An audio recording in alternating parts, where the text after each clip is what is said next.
Hello everyone, welcome back to the channel. Hope you are doing well and fine. And in today's video, I'll be showing you PSN how to request refund. So without wasting any time, let's just jump right on the video and make sure to watch this video till the end and follow the steps as well.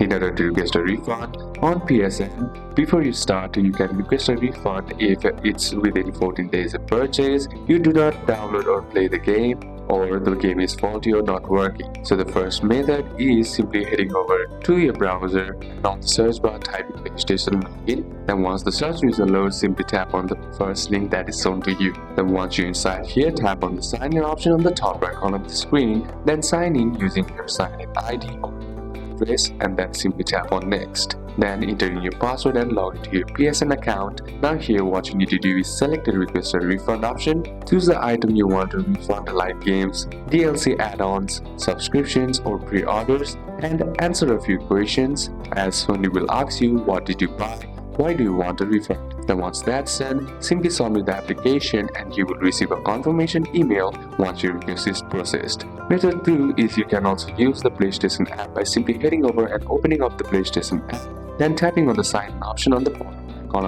of your screen. Then once you're inside here, sign in using your ID and email address. Once you're in the home screen of the PlayStation app, simply tap on your profile icon on the top right corner of your screen. Inside, select payments and subscriptions, and inside payments and subscriptions, select a transaction history. Now inside transaction history, what you need to do is select the game and if eligible, tap a request refund and follow the instructions to get a refund. So these are a couple of steps that you can apply, and that's it for today's video guys. Hope this video was useful to you. Leave a like if it did, comment down any questions that you have, and see you soon on the next one.